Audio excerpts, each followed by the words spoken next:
Gracias, Jesús. Adoramos, glorificamos tu nombre, Jesús. En esta mañana seguimos adorándote, seguimos, Señor, glorificándote, Señor, porque eres digno, Señor, porque eres tú, Señor, el que limpias, el que renueva, el que purifica nuestra alma, Señor. En esta hora te elevamos, Señor, toda la adoración a ti, Jesús. Gracias, Jesús.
Gracias, Padre, tú eres toda la gloria y la honra. Amén.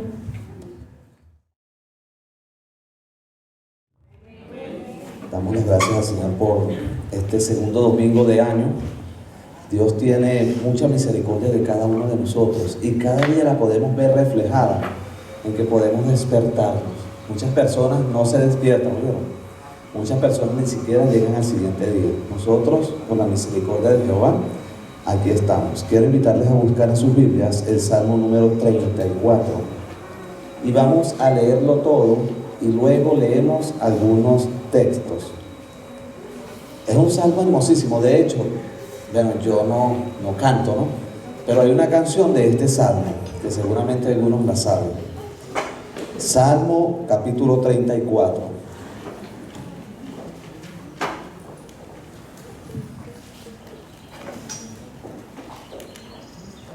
Tenemos unas Biblias para prestar, pero motivado a la situación no estamos prestando las Biblias. Es un poquito delicado, pues, con el tema de que no puedes tocar, no puedes dar la mano, no puedes hacer esto. Entonces las Biblias pasan de mano en mano y esperemos un nuevo momento para poder nuevamente prestar las Biblias que tenemos allí. Mientras, por el tema de la situación de pandemia en el país, nos abstenemos de poder facilitarle las Biblias. Salmo 34, en su Biblia en físico o en su teléfono o tablet si la tiene, puede buscarlo. Leemos, dice: bendeciré a Jehová en todo tiempo, su alabanza estará de continuo en mi boca. En Jehová se gloriará mi alma, lo oirán los mansos y se alegrarán. Engrandeced a Jehová conmigo y exaltemos a una su nombre. Busqué a Jehová y él me oyó y me libró de todos mis temores. Los que miraron a él fueron alumbrados y sus rostros no fueron avergonzados. Este pobre clamó y le oyó Jehová y le libró de todas sus angustias. El ángel de Jehová acampa alrededor de los que le temen y los defiende. Gustad y ved que es bueno Jehová, dichoso el hombre que confía en él. Temed a Jehová vosotros sus santos, pues nada falta a los que le temen. Los leoncillos necesitan y tienen hambre, pero los que buscan a Jehová no tendrán falta de ningún bien. Venid, hijos, oídme, el temor de Jehová os enseñaré. ¿Quién es el hombre que desea vida, que desea muchos días para ver el bien? Guarda su lengua del mal y sus labios de hablar engaño. Apártate del mal y haz el bien. Busca la paz y síguela. Los ojos de Jehová están sobre los justos y atentos sus oídos al clamor de ellos. La ira de Jehová contra los que hacen mal, para cortar de la tierra la memoria de ellos. Claman los justos y Jehová oye y los libra de todas sus angustias. Cercano está Jehová a los quebrantados de corazón y salva a los contritos de espíritu. Muchas son las aflicciones del justo, pero de todas ellas le librará Jehová. Él guarda todos sus huesos, ni uno de ellos será quebrantado. Matará al malo la maldad, y los que aborrecen al justo serán condenados. Jehová redime el alma de sus siervos, y no serán condenados cuantos en él confían. Vamos a leer el verso 17, retrocedemos al verso 17. Claman los justos y Jehová oye y los libra de todas sus angustias. Verso 19. Muchas son las aflicciones del justo, pero de todas ellas le librará Jehová. ¿Cuáles son sus aflicciones? Producto de la injusticia, no producto de lo que usted vive del día a día, sino cuando me refiero al producto de la injusticia, estoy hablando específicamente cuando usted siente una aflicción por ver a una persona de la tercera edad hurgando entre la basura buscando algo para comer, o cuando usted ve a un niño que está en un restaurante o en cualquier sitio esperando que alguien bote de lo que comió para él sacarlo de la basura y comérselo. O cuando usted pasa por una cola y ve los carros que tienen días y las personas allí días y días esperando para echar gasolina, o por lo menos horas. Acá en Venezuela, acá en Caracas, pocas veces se ve días, generalmente son horas. Pero fuera del estado de Caracas, mejor dicho, de la capital, son días y días para echar gasolina. O cuando usted se entera que hay muchos niños en los hospitales que no tienen para el tratamiento médico sus padres, que mueren por falta de que una máquina o cualquier, equipo médico que se necesita para ayudar al niño no funciona o sencillamente se lo robaron. O por ejemplo, cuando usted ve que hay personas que no tienen nada para comer, o personas que trabajan todo un mes por ganarse $1 al mes, el salario mínimo. Entonces usted dice, Dios mío, ¿qué hacer en esta situación? El versículo 19 dice que muchas son las aflicciones del justo, pero de todas ellas le librará Jehová. Ver esta situación produce de verdad aflicción en las personas. Ver cómo las cosas están sucediendo y pareciera que a nadie le importa. Pareciera que, bueno, siguen sucediendo y no importa. Ya la gente se ha acostumbrado a esta situación. Cuando leemos el verso 15 dice: los ojos de Jehová están sobre los justos y atentos sus oídos al clamor de ellos. Dios está viendo a las personas que viven en justicia, que aman la justicia y que aplican la justicia. Y sus oídos están atentos a la oración de cada uno de ellos. Dios va a hacer justicia de todo este tipo de situaciones. Apenas he nombrado unas muy por encima. Si usted ahonda en las aflicciones que pueden perturbar al justo, serían muchos. Verso 17: claman los justos y Jehová oye y los libra de todas sus angustias. ¿Sabe Dios cómo va a orar en cada una de las situaciones de injusticia que rodean a cada uno de los hijos de Dios? ¿Sabe Dios cómo va a hacer? Nosotros simplemente clamamos: Señor, hazle justicia a esta persona. Por ejemplo, saber la situación en que se encuentran nuestras etnias indígenas venezolanas en la selva. Mueren por falta de algo tan sencillo, de algo muy económico. Allí no hay odontología, allí no hay un médico que ni siquiera pueda medirles la fiebre. Su cura es la hierba y la fe en Dios. Ese es su remedio. Ellos sencillamente se enferman, tratan de tomar lo que ellos creen que puede ayudarles y si no, lamentablemente mueren. Otros están presos, muchos, la mayoría, especialmente la etnia Pemón, muy pero muy perseguida. ¿Oyeron? Busquen información y obténganla y se enterarán. No quiero hablar de esos temas acá, quizás perturban, pero usted se pone a ver, no puede ser que estas cosas estén pasando. Todo ese tipo de situaciones produce aflicciones en el justo, pero Jehová oye la oración del justo. El oído de Dios está atento para socorrer a esas personas, pero es necesario que cada uno de nosotros clamemos a Dios y pidamos a Él justicia por todo este tipo de situaciones que están pasando en el país. Entiendo que muchas personas a veces dicen: no, yo no leo noticias porque eso me perturba. Bueno, respeto su posición, pero entienda que hay una situación difícil que muchas personas están viviendo actualmente en el país, muy, muy difícil. Por encima de la situación difícil que usted está pasando, hay personas que tienen el triple de la carga de aflicción que usted tiene. Usted quizás tiene la aflicción simplemente por ver, pero ellos tienen la aflicción por vivir la situación difícil por la que están pasando. Pero Dios está atento a la situación y dio sus oídos prestos para responder a la oración que usted haga en favor de esas personas que están pasando por tantas necesidades actualmente. No solo en Venezuela, también fuera de Venezuela. ¿Sabe usted que en este momento muchos venezolanos están cruzando el páramo, que no recuerdo el nombre, que está en Colombia, y muchos de ellos mueren allí? ¿Saben ustedes que muchos entran con sus bebés al páramo y cuando salen su bebé piensan que está vivo y está muerto? Porque el frío los mata en sus brazos o donde estén. Estas noticias casi uno no se entera. ¿Saben que muchos venezolanos están cruzando las fronteras y sus pies están llenos de llagas? Yo entiendo que muchos dicen: sí, son venezolanos aventureros que salen sin la voluntad de Dios. Bueno, podemos decir lo que digamos, pero hay una situación difícil por la cual cada uno de nosotros debemos orar. Dios sabe la situación por la que ellos tuvieron que partir del país y sus oídos están atentos a que usted se ponga de rodillas y pueda hacer una oración por toda esa cantidad de venezolanos fuera del país y también dentro del país.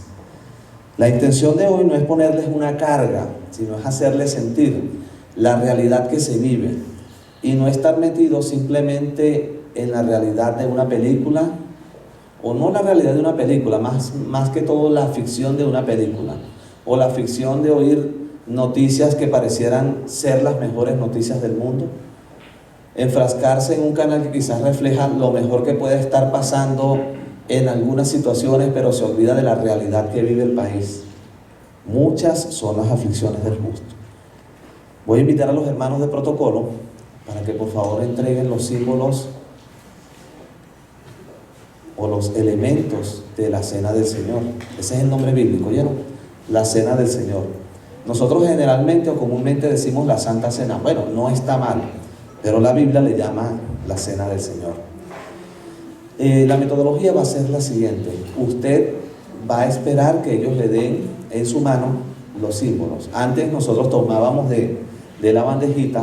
Ahora la situación de salubridad con el tema de la pandemia cambió todo. Ellos van a entregar la copa en sus manos y van a entregar el trocito de pan también en sus manos.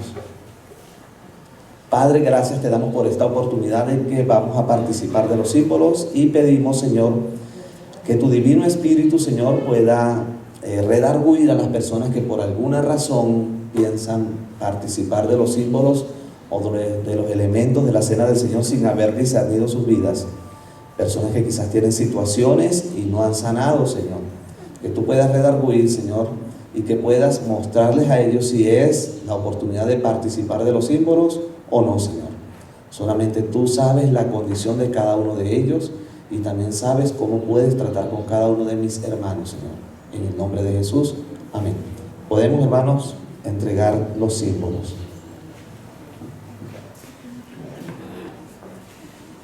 Gracias. Vivamos confiando en Dios siempre. Sé que a veces hay muchos hermanos que nos dejamos o se dejan llevar por la intuición. Gracias. Por la intuición siempre. Ya, gracias. Otras veces vivimos leyendo qué nos depara el año 2021, esperando qué dicen los astros, qué tipo de situación va a venir o cómo debemos verla. Hermanos, confiemos en Dios. Déjese de estar leyendo agoreros, adivinos, personas que básicamente no es Dios quien las está utilizando, créanme. Usted se pone a ver las predicciones no cumplidas del año 2020 y es impresionante. Hasta, como dice el hermano René, la última vez que predicó, pseudo profetas que han dicho cualquier cantidad de cosas para la nación venezolana y usted ve que nada de eso se cumple. Lamentablemente se convierten en agoreros también. Si en este momento se pudiese vivir conforme a la ley bíblica, habría muy pocos profetas actualmente en el mundo, porque la Biblia dice que si alguien da una profecía y si no se cumplen, el tal debe ser apedreado.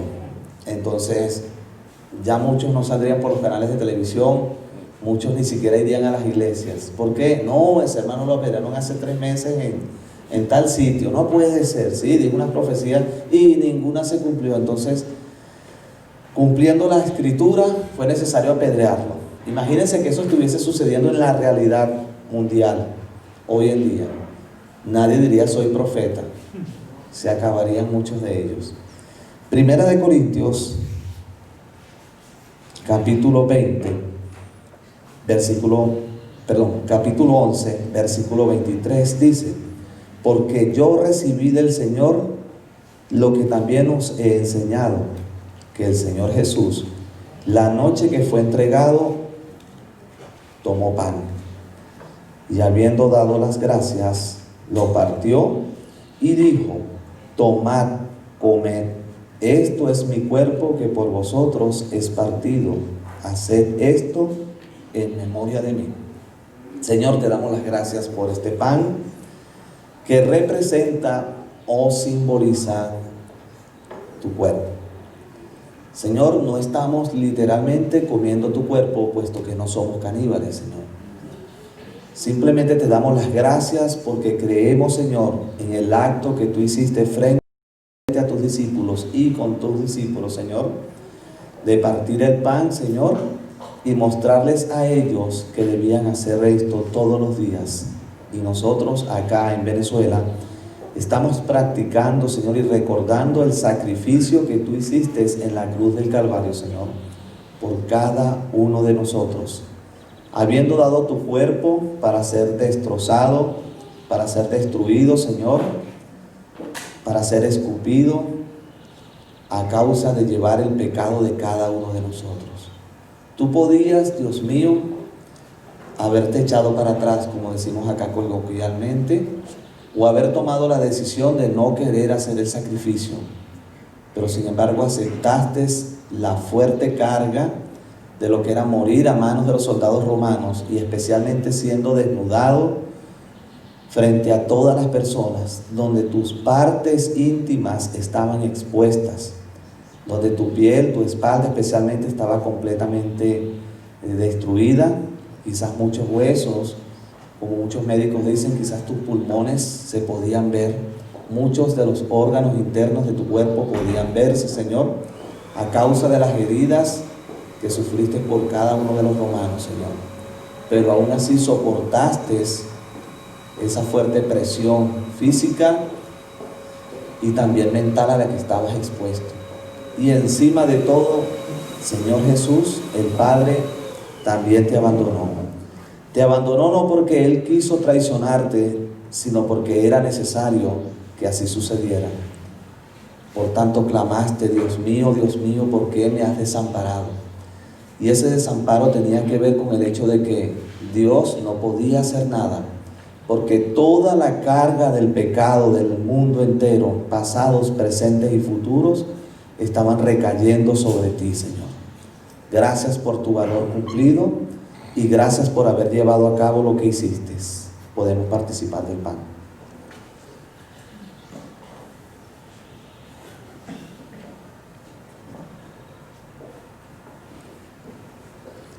Verso 25 dice: así también, o así mismo, tomó también la copa después de haber cenado, diciendo: esta copa es el nuevo pacto en mi sangre.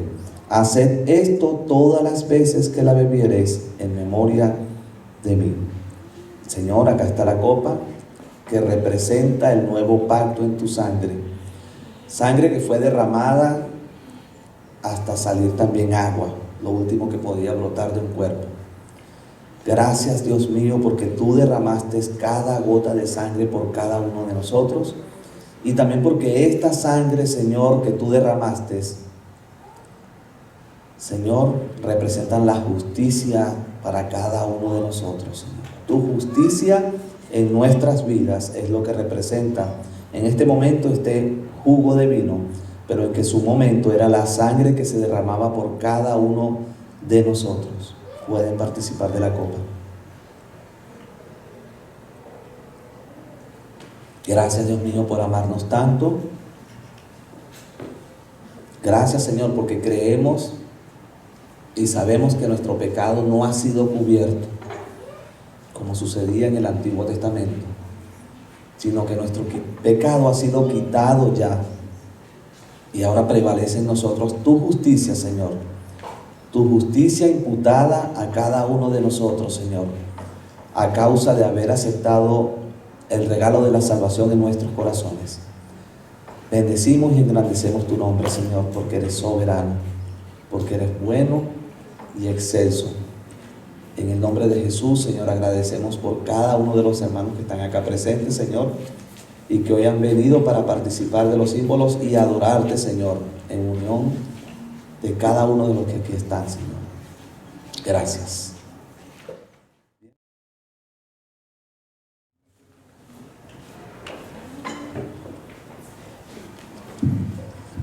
Dios les guarde, mis queridos hermanos.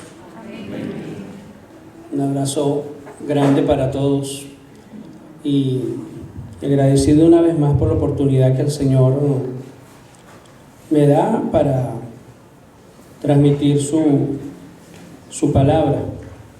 Vamos a orar esta mañana.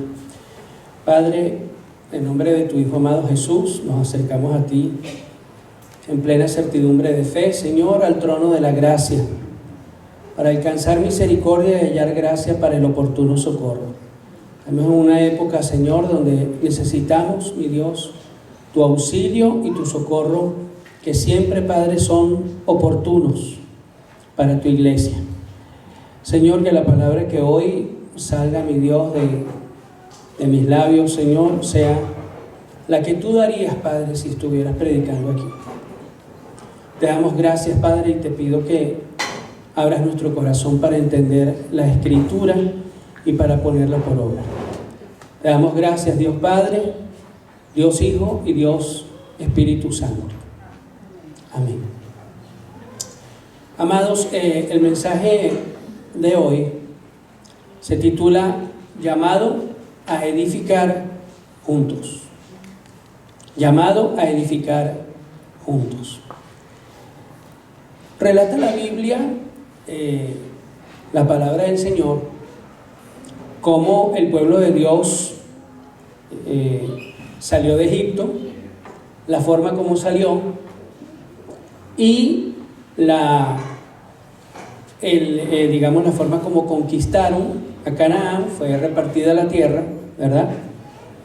Y luego, cuando muere Josué, comienza entonces una época de apostasía, que ya en algunos se había comenzado a manifestar, pero que en el libro de los Jueces lo podemos ver con claridad.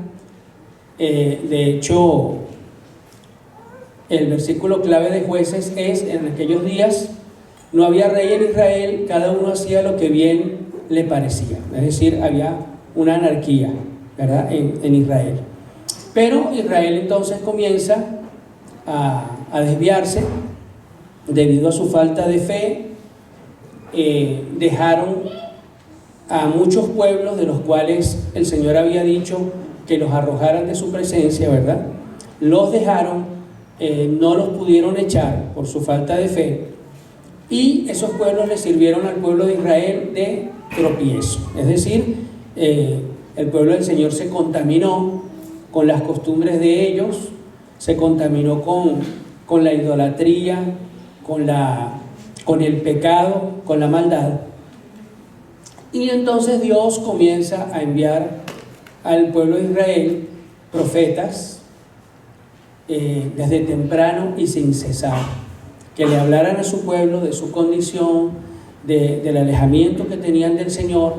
Levantó jueces sobre el pueblo de Israel, y cuando nosotros vemos el libro de Jueces, nos llama mucho la atención cómo el pueblo peca, el Señor los entrega en manos de sus enemigos, el pueblo vuelve a clamar, el Señor los escucha, pero el pueblo se vuelve otra vez a corromper, y así es, todo el libro va en esa tónica. Lo cierto es que entonces Israel clama porque Dios les ponga un rey, cosa que no estaba en la voluntad directiva de Dios. Acuérdense que está la voluntad directiva y la voluntad permisiva de Dios. La voluntad directiva de Dios era que Dios era el rey de Israel y lo iba a hacer por siempre, pero el pueblo desechó a Dios como rey, y entonces Dios les escogió reyes humanos, ¿verdad? Cosa que no estaba en el corazón de Dios ni le había pasado por la mente al Señor, pero así fue. A raíz de todo esto, después de David, yo sé que todo esto lo saben, pero es necesario que lo hablemos. A raíz de todo esto, el Señor decide, con el paso del tiempo, ya un castigo para su pueblo, ¿verdad? Entonces ya el reino de Israel, que eran las tribus del norte, es entregado en manos de los asirios en el 722 a.C., y las tribus de Judá y de Benjamín, que eran el reino del sur, entonces son entregados en manos de Nabucodonosor, rey de Babilonia, en el 586 a.C. Ahora, en cuanto al pueblo del norte, estas tribus fueron contaminadas con los asirios que llegaron y que fueron enviados por el rey a esa tierra. Entonces se contaminaron con todas sus costumbres, con con su adoración a otros dioses, y se contaminaron a tal punto que los judíos, ¿verdad? Los de la tribu de Judá y de Benjamín, los veían sencillamente como gente abominable a los ojos de Dios. De allí viene la contienda de ellos dos. Lo cierto es que entonces, para este tiempo en que el pueblo es entregado en cautiverio, entonces el Señor comienza a levantar profetas. Está Zacarías, está Ageo, ¿verdad? Está Jeremías, está Daniel, está Ezequiel, que le hablaran al pueblo de su parte y que le hicieran ver su pecado. Ahora, en medio del cautiverio, podríamos decir que había unos hijos de Israel que estaban entristecidos por su situación, entristecidos porque por el pecado Israel había sido separado, ¿verdad?, de su tierra, y estaban dolidos. Salmo 137 dice: junto a los ríos de Babilonia, ¿verdad?, allí nos sentábamos y aún llorábamos, acordándonos de Sión. Cuando nosotros vemos la situación de Venezuela, ¿cuántos afuera no están llorando acordándose de su patria? Eso está sucediendo, acordándose de Venezuela, la que de repente una vez fue denigrada, pero que ahora es bella, ahora es deseada, ¿verdad?, por la gente que se ha ido y aún por los que estamos aquí. Lo cierto es que entonces estaba ese grupo que se mantenía fiel al Señor, que se mantenía con amor a su pueblo, y estaba el otro grupo de judíos que estaban prosperando económicamente. Estaban prosperando, muchos tenían posiciones económicas altas, y no les interesaba nada de lo que tuviera que ver con el Señor, ni con el pueblo de Israel, ni nada por el estilo. Ahora, ¿a dónde vamos con todo esto? La Biblia dice que las cosas del Antiguo Testamento se escribieron como enseñanza para nosotros, ¿verdad? Que no es que el Señor tenga cuidado de los animales o de esto, de aquello, sino que lo dice por nosotros, ¿verdad? Por su pueblo. Entonces, Nehemías capítulo 1, versos 1 al 9, vamos a leerlo, ¿verdad?, en nombre del Señor. La palabra de Dios dice: palabras de Nehemías, hijo de Acalías. Aconteció en el mes de Quisleu, en el año 20, estando yo en Susa, capital del reino, que vino Hanani, uno de mis hermanos, con algunos varones de Judá, y les pregunté por los judíos que habían escapado, que habían quedado de la cautividad, y por Jerusalén. Y me dijeron: el remanente, los que quedaron de la cautividad allí en la provincia, están en gran mal y afrenta, y el muro de Jerusalén derribado y sus puertas quemadas a fuego. Cuando oí estas palabras me senté y lloré, e hice duelo por algunos días, y ayuné y oré delante del Dios de los cielos. Y dije: te ruego, oh Jehová, Dios de los cielos, fuerte, grande y temible, que guarda el pacto y la misericordia a los que le aman y guardan sus mandamientos, esté ahora atento tu oído y abiertos tus ojos para oír la oración de tu siervo que hago ahora delante de ti día y noche, por los hijos de Israel, tus siervos, y confieso los pecados de los hijos de Israel que hemos cometido contra ti. Sí, yo y la casa de mi padre hemos pecado. En extremo nos hemos corrompido contra ti y no hemos guardado los mandamientos, estatutos y preceptos que diste a Moisés, tu siervo. Acuérdate ahora de la palabra que diste a Moisés, tu siervo, diciendo: si vosotros pecareis, yo os dispersaré por los pueblos. Pero si os volviereis a mí y guardaréis mis mandamientos y los pusiereis por obra, aunque vuestra dispersión fuere hasta el extremo de los cielos, de allí os recogeré y os traeré al lugar que escogí para hacer habitar allí mi nombre. Fíjense, Nehemías, copero del rey Artajerjes, yo siempre me preguntaba cómo Nehemías había logrado llegar hasta allí. Porque para ser copero del rey se necesitaba, como decimos en Venezuela, palanca, ¿verdad? Resulta que cuando ellos llevaban cautivos los pueblos, ellos a los príncipes, es decir, a las personas que tenían nivel, ¿verdad?, allí en esos pueblos, los tomaban cautivos, los llevaban a la corte y allí los criaban, como pasó con Daniel, con Sadrach, Mesach y Abednego, ¿verdad? Ahora, Nehemías era un descendiente del rey David. Nehemías llevaba la descendencia del rey David, no era ningún aparecido allí ni nada por el estilo. Él tenía la descendencia. La Biblia no lo dice directamente, al menos yo no lo he leído directamente, más los escritos que hay atestiguan de que Nehemías venía directo de la descendencia del rey David. Lo cierto es que él era un noble, ¿verdad? Entre los cautivos, era un noble, y él ve la situación en que estaba su pueblo. Nehemías tiene un amor por Dios y por la nación de Israel increíbles. Su preocupación le llevó a él a la oración, pero también a la acción. Hermano, no solamente es orar, hay momentos de orar y hay momentos de actuar. Y a veces hay momentos en que debemos hacer las dos cosas. Y momentos donde debemos quedarnos quietos, ¿verdad? Nehemías oró, pero también actuó. Abandonó su posición cómoda al lado del rey para ayudar a su nación, exaltando así al Dios de Israel. Entonces, ¿a dónde voy con esto, mis hermanos?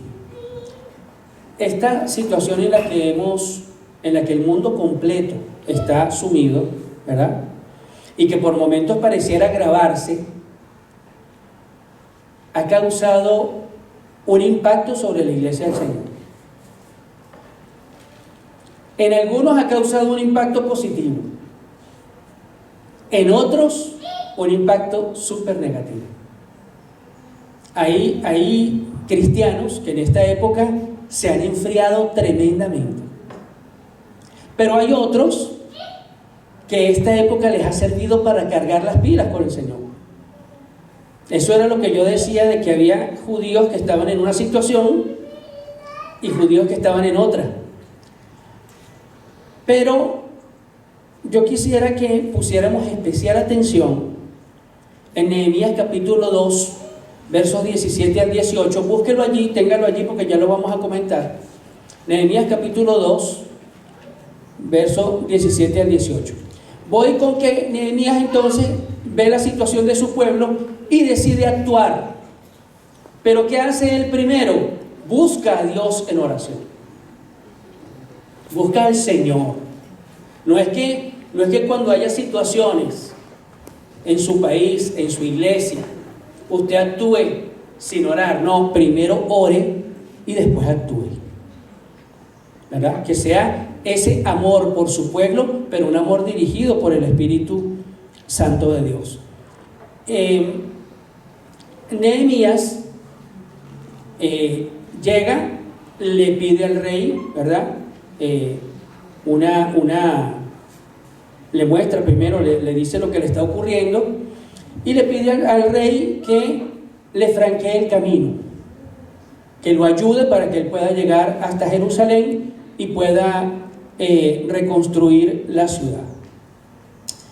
Ahora, el estado de cosas contrario a Israel condujo a Nehemías a tomar medidas urgentes para ayudar a su pueblo, ¿verdad?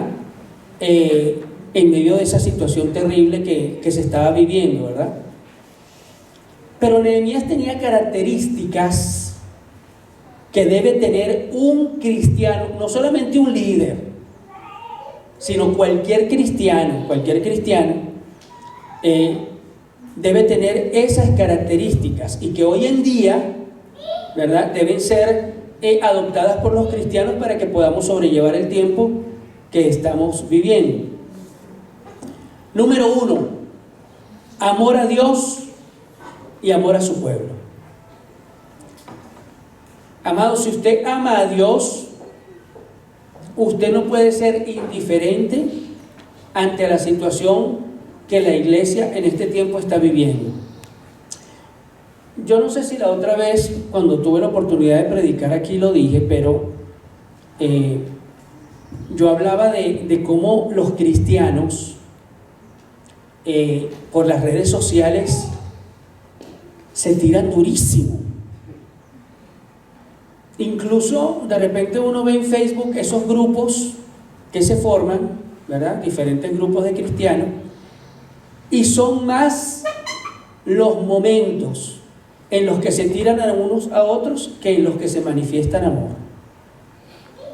Ayer tuve la oportunidad en un grupo, el grupo es de libros PDF cristianos. Entonces se supone que los que están en el grupo pues quieren compartir literatura cristiana, pero entonces a algunos se le ocurrió decir: mire, en vez de leer libros, lea la Biblia. Entonces llegó una hermana y le dijo: bueno, pero si este libro es de libros cristianos y es solo de leer la Biblia, no sé. Bueno, y se formó tremendo lío hasta que llegó una y le dijo a la otra: cállate, talibana. Mire, hermano, hermano, mire, usted se ríe, pero eso es gravísimo, hermano. Y yo le voy a decir qué es eso, hermano. Desunión. Así de sencillo. Desunión. ¿Cómo es posible que nosotros en las redes, los cristianos, salgamos con ese tipo de cosas? Que si, ay, mire esta pastora como está vestida, esa mujer es una hija del diablo, porque tiene pantalones o porque no los tiene, sino que tiene falda o esto o aquello. Estamos hablando en familia, ¿verdad? Una familia de Dios. Esa es la verdad. Hay una desunión tremenda en el pueblo del Señor, y es de verdad lamentable. Ahora, si usted tiene amor a Dios, ¿cuántos aquí aman al Señor? ¿Cuántos aquí lo obedecen? ¿Cuántos aquí cuando el Señor les da una instrucción la llevan a cabo? Aún en contra de su voluntad. Porque es que esa es la cosa. Usted puede decir: ay, cuánto te amo, Padre. Sí. Pero verdaderamente se sabe que usted lo ama por su obediencia. El que me ama, dijo Jesús, mi palabra guardará. Por eso el Señor dice: en aquel día muchos vendrán y me dirán: Señor, Señor, en tu nombre hicimos esto, hicimos aquello, hicimos lo otro. Es guardar su palabra.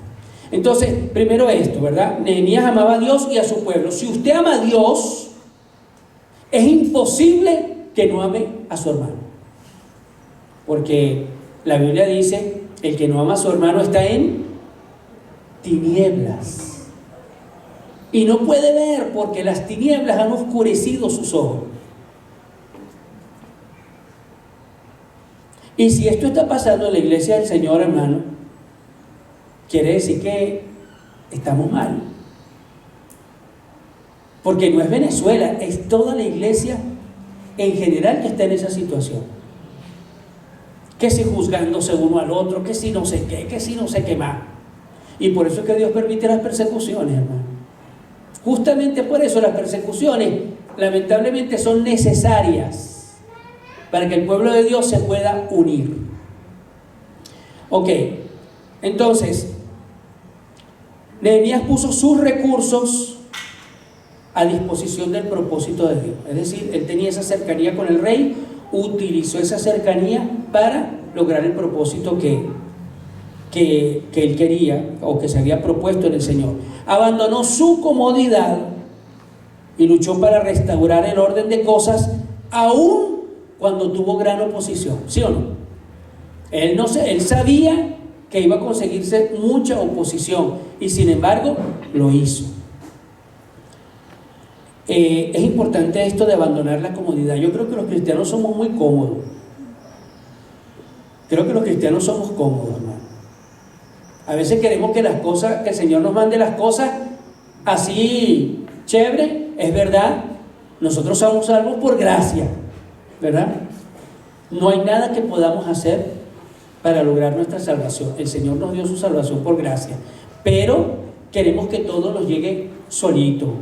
Queremos que las bendiciones de Dios nos lleguen sin buscar a Dios, sin guardar su palabra. Y cuando el Señor, cuando las cosas no se nos dan como queremos, entonces Dios tiene la culpa. ¿Es así? Y como Dios tiene la culpa, entonces me dejo de congregar. Como que nos estamos vengando con el Señor. No, usted se está vengando con usted mismo. Con el Señor no.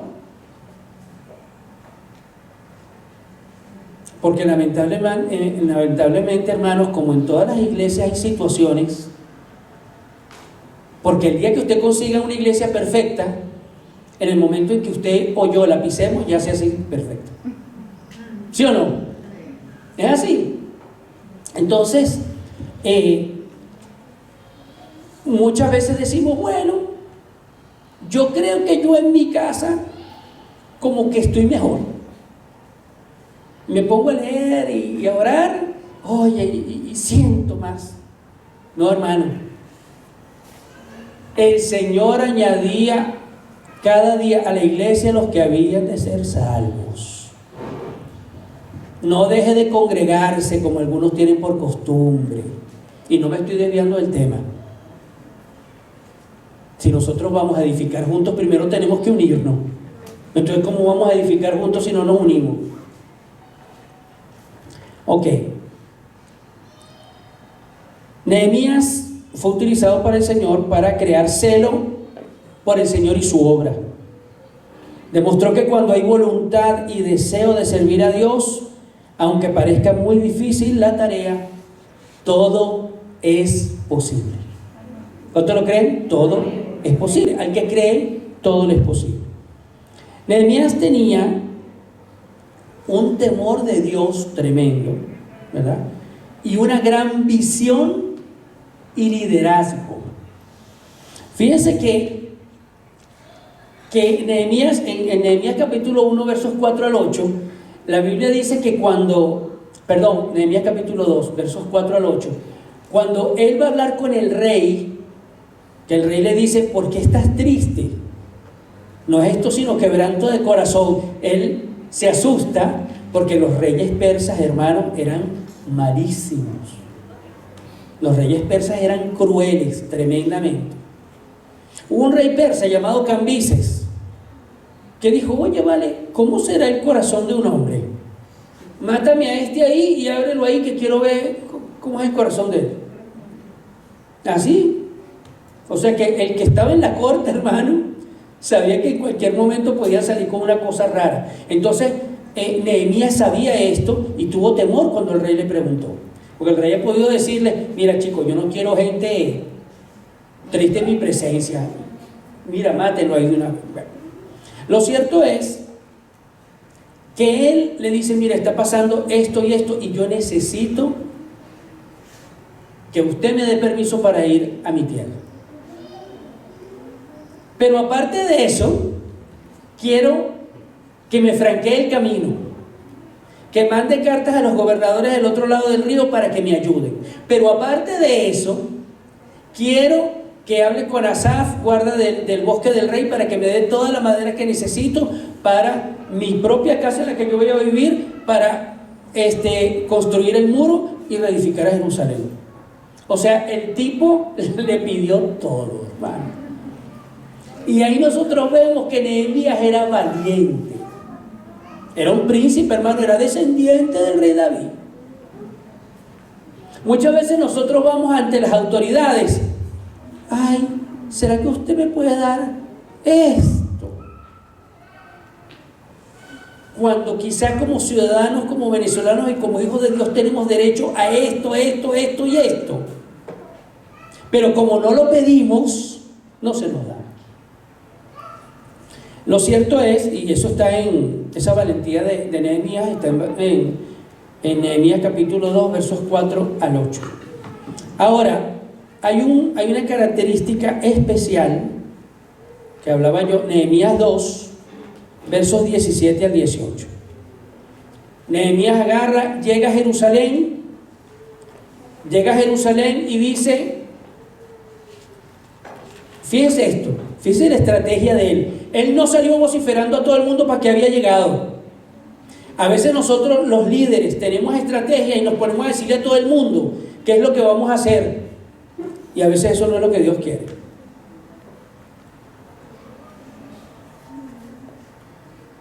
¿Aló?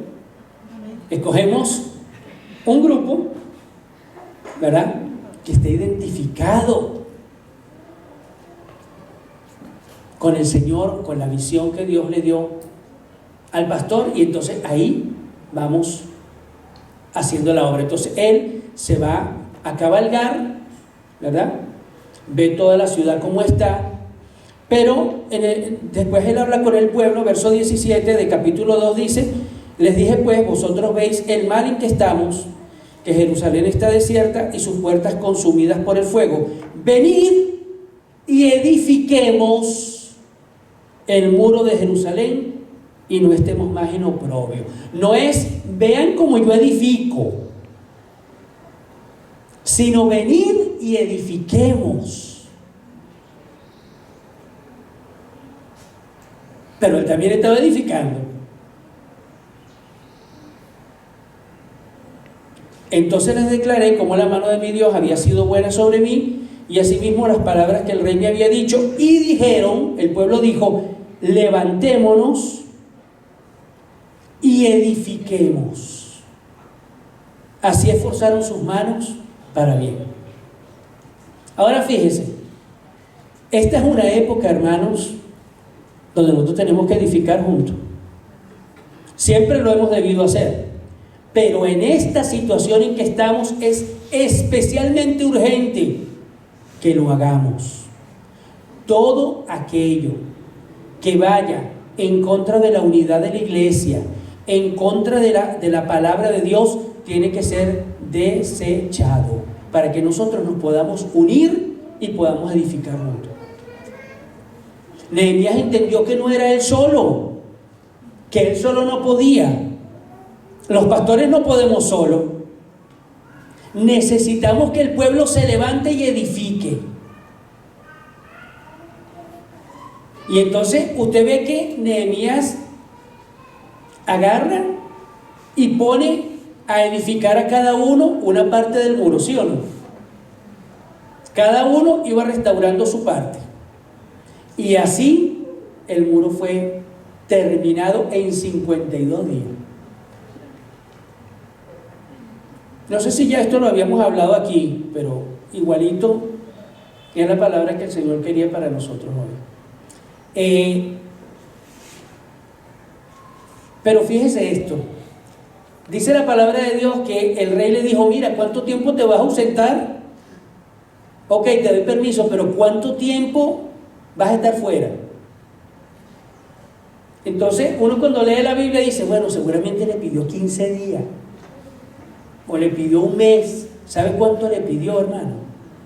12 años.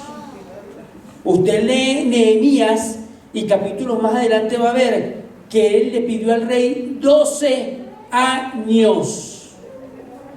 Pero él era un hombre de visión.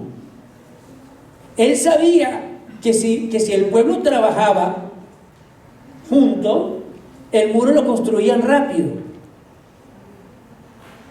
Pero él dijo en su corazón y en su mente, dijo: sí, pero el problema aquí no es construir el muro, el problema aquí es reconstruir espiritualmente a la nación.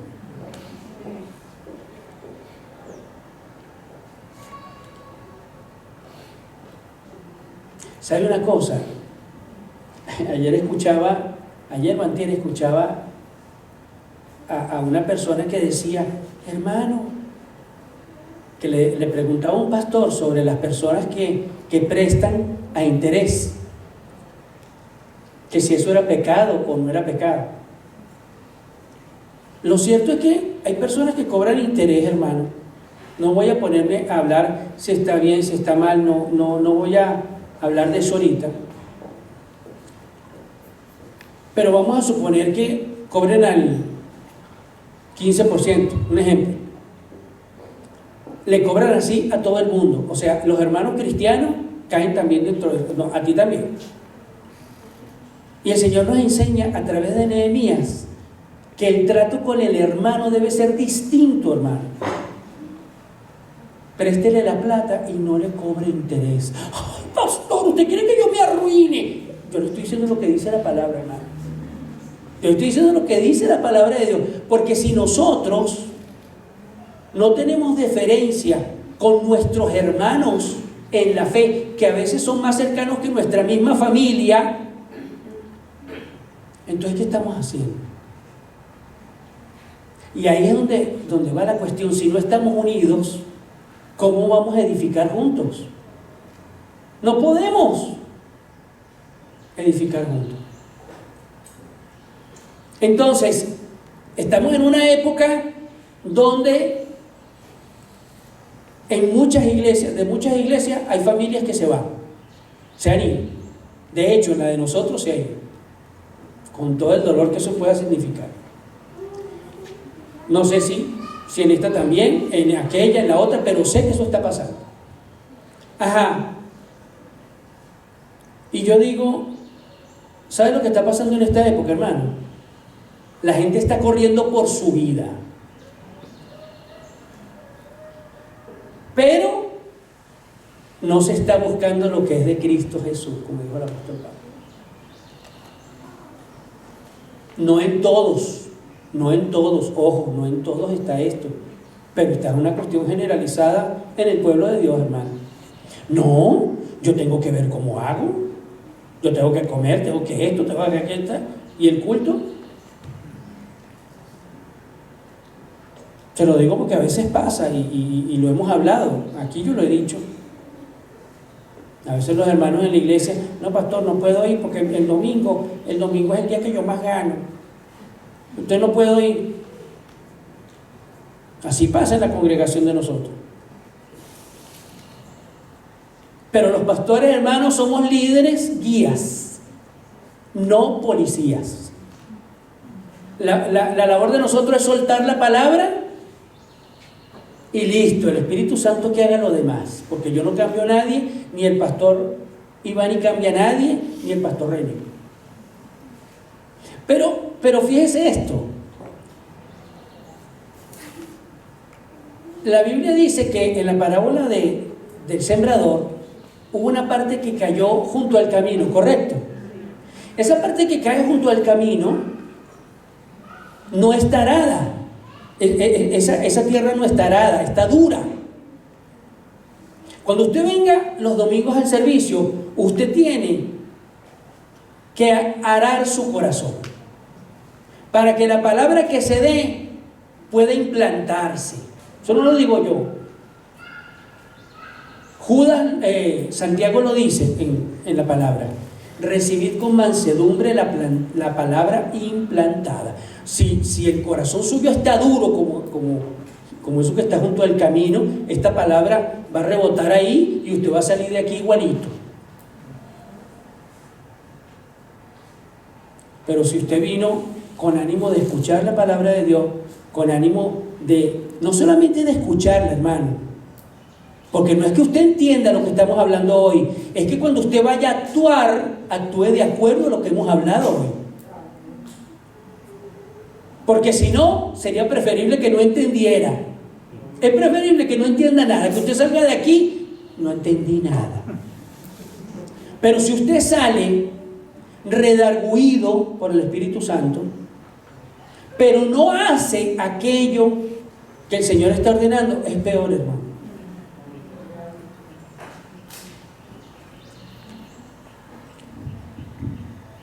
Entonces, el pueblo edificó ¿cómo?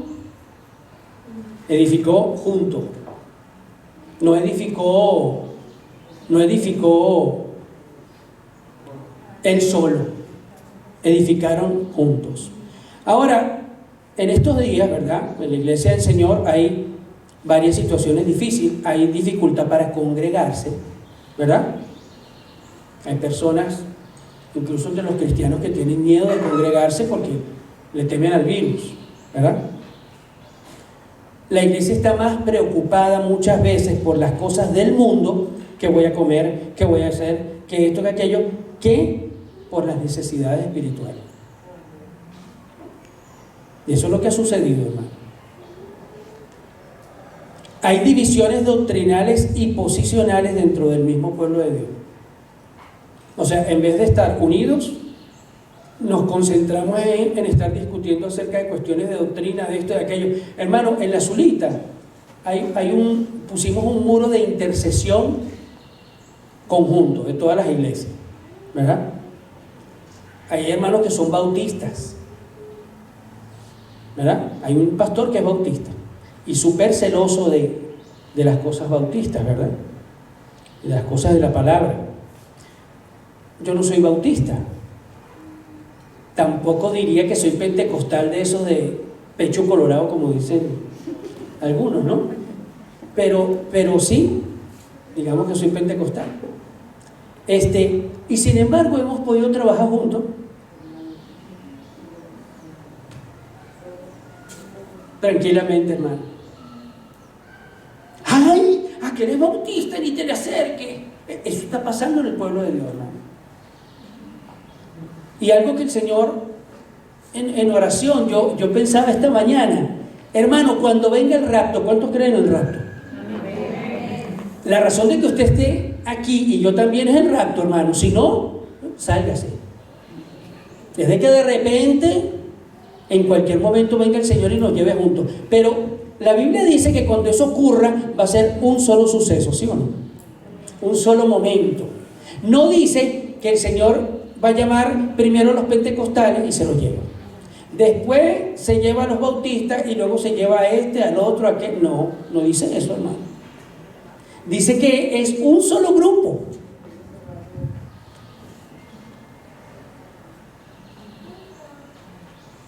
Estamos de acuerdo, ojo, estamos de acuerdo con que hay una doctrina central de la palabra.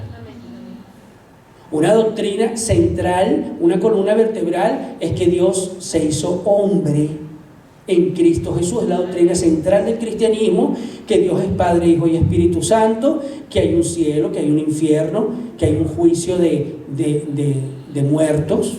Todo eso es la doctrina central. Iglesia, que tenga eso, usted se puede unir.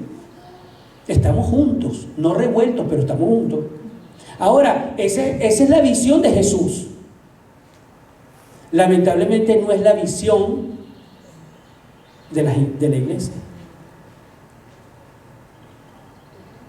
Y sabe que es difícil la unión, hermano. La unión es difícil. Porque a veces pasan cosas y a veces uno hace cosas que hiere al hermano, pero bueno, es la voluntad de Dios. ¿Cuántos aquí tienen hijos? Ajá. Cuando su hijo hace algo, por más que le moleste, deja de ser su hijo. Oye, hermano, somos hermanos. Si su hermano hace algo, hable con él. No murmure por detrás. No murmure. Y menos de las autoridades de la iglesia, hermano.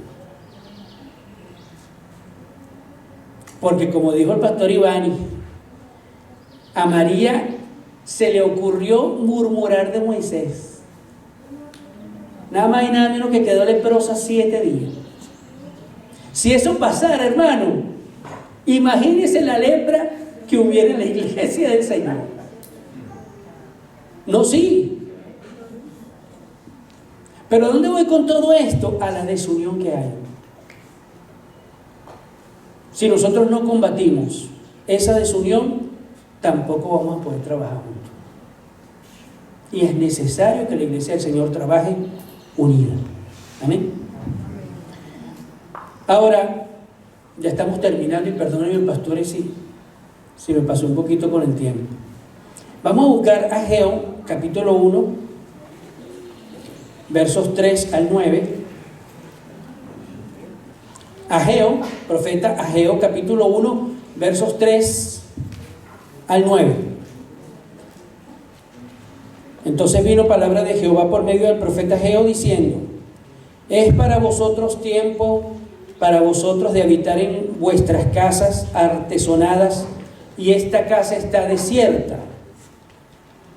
Pues así ha dicho Jehová de los ejércitos: meditad bien sobre vuestros caminos, sembráis mucho y recogéis poco, coméis y no os saciáis, bebéis y no quedáis satisfechos, os vestís y no os calentáis, y el que trabaja jornal recibe su jornal en saco roto. Así ha dicho Jehová de los ejércitos: meditad sobre vuestros caminos. Y eso nos dice el Señor hoy. Meditemos en lo que estamos haciendo. Subid al monte y traed madera. Fíjese, escuche pero actúe. Suba al monte, traiga madera y reedifique la casa. Y pondré en ella mi voluntad y seré glorificado, ha dicho Jehová. Buscáis mucho y halláis poco, y encerráis en casa. ¿Aló? Y yo lo disiparé en un soplo. ¿Por qué? Dice Jehová de los ejércitos: por cuanto mi casa está desierta y cada uno de vosotros corre a su propia casa, cada uno pendiente de todo menos de lo principal. Y repito, no es con todos, cada cual sabe, ¿verdad? Ahora capítulo 2, versos 4 al 6 dice: pues ahora Zorobabel, esfuérzate, dice Jehová, esfuérzate también Josué, hijo de Josadac, sumo sacerdote, y cobrad ánimo, pueblo todo de la tierra, dice Jehová, y trabajad, porque yo estoy con vosotros. Dice Jehová de los ejércitos: según el pacto que hice con vosotros cuando salisteis de Egipto, cuando usted salió del mundo, ¿verdad? Cuando usted y yo salimos del mundo, así mi espíritu estará en medio de vosotros. No temáis. No temas. Es cierto que el virus está haciendo estrago, ¿verdad? Pero no anden lleno de temor y de como cualquier persona que no tuviera al Señor, porque entonces ¿cuál es la diferencia entre los egipcios y los israelitas espirituales? No puede andar con un temor allí y está pasando.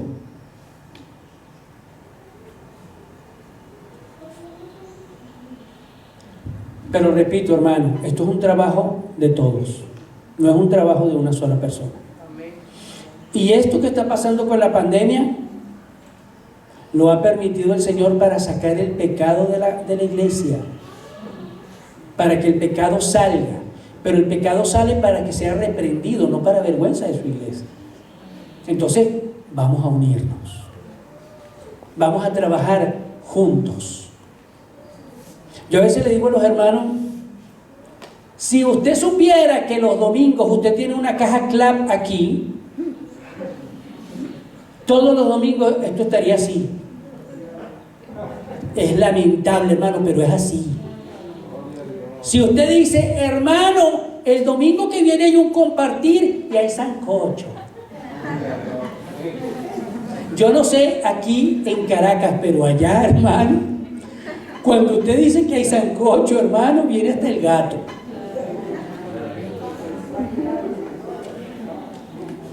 Pero a veces el Señor me da palabras para la congregación y yo animado con que venga un gentío y me vienen 20 o 30. Yo, Dios Padre poderoso.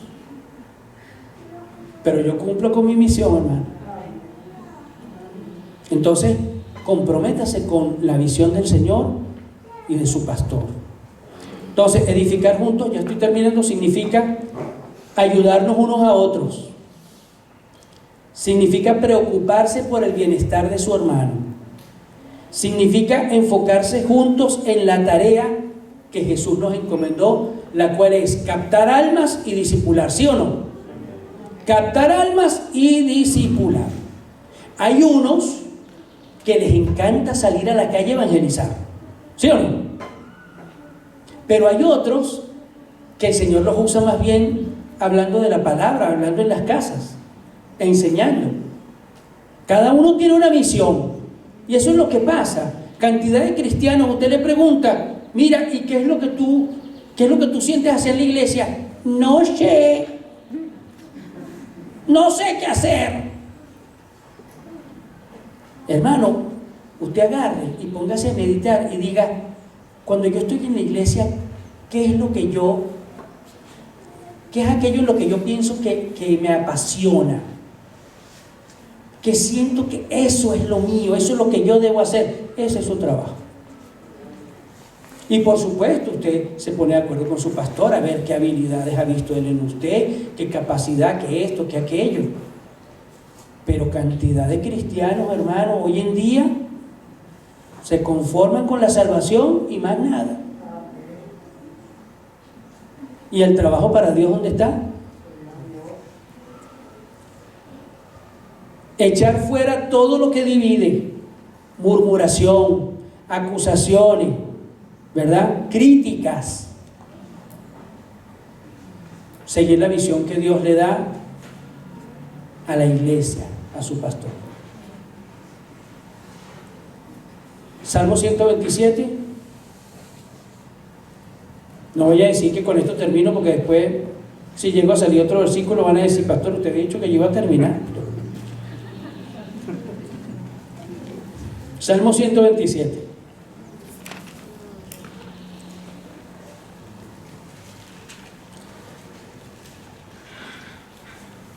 Dice, versículo 1: si Jehová no edificare la casa, en vano trabajan los que la edifican. Si Jehová no guardare la ciudad, en vano vela la guardia. Es decir, Dios quiere una iglesia unida, organizada, edificando juntos, pero bajo sus normas y en la forma que Él quiere que se haga. Porque si el Señor no es el que edifica, en vano está usted agotando sus fuerzas.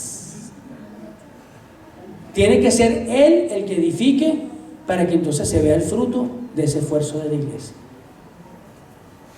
Hermanos, acabemos con la desunión. Yo estoy hoy aquí porque yo creo en la unidad. Yo creo en la unidad. Y tengo muchos amigos pastores. Pero veo con tristeza la desunión que hay en el pueblo de Dios. Hermanos, eso se tiene que acabar. Unámonos y edifiquemos juntos. Vamos a orar. Padre, en el nombre de Jesús,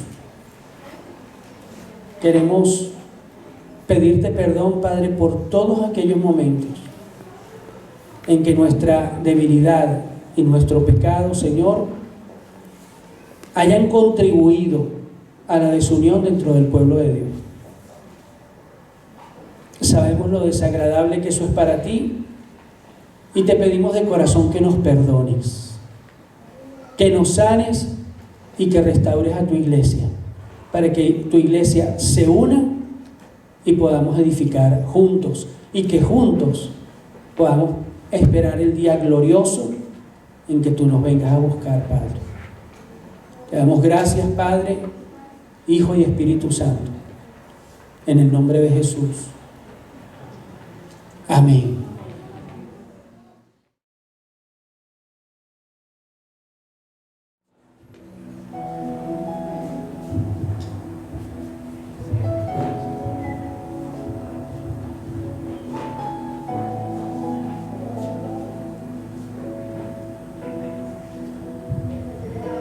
Aunque mis ojos no te puedan ver, te puedo sentir.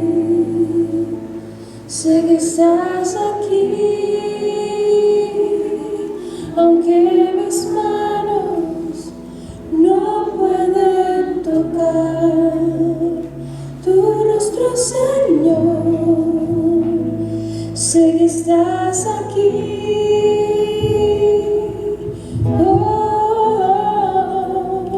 Mi corazón puede sentir tu presencia. Tú estás aquí, tú estás aquí. Puedo sentir tu majestad. Tú estás aquí, tú estás aquí. Mi corazón corazón puede mirar tu hermosura. Tú estás aquí, tú estás aquí. Puedo sentir tu gran amor.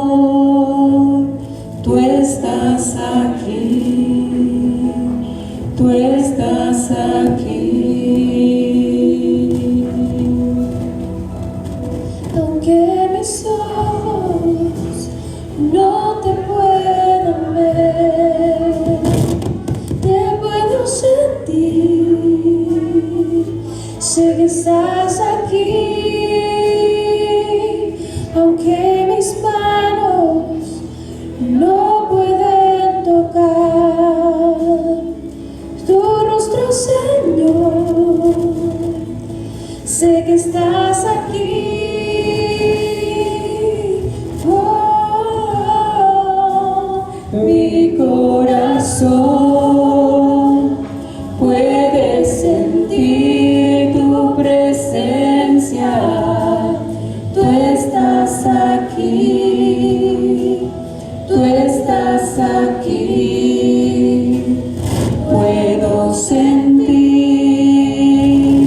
tu majestad. Tú estás aquí, tú estás aquí.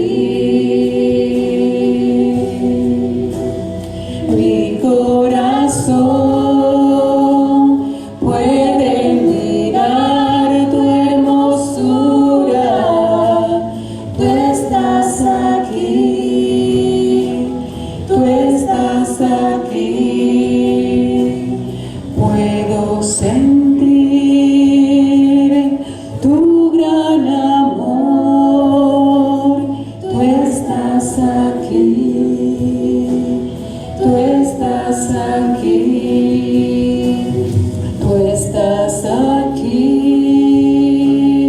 tú estás aquí, tú estás aquí, tú estás aquí. Me deleito en ti, Señor, y en tu presencia. Tú estás aquí, Señor, con cada uno, con tu iglesia. Tú estás aquí, tú estás aquí. tú estás aquí. Tú estás aquí. Gracias, Señor. Toda gloria y toda honra sea para ti. Aplaudan al Rey de Reyes y Señor de Señores en esta mañana, Señor. Tuya es toda gloria y toda honra,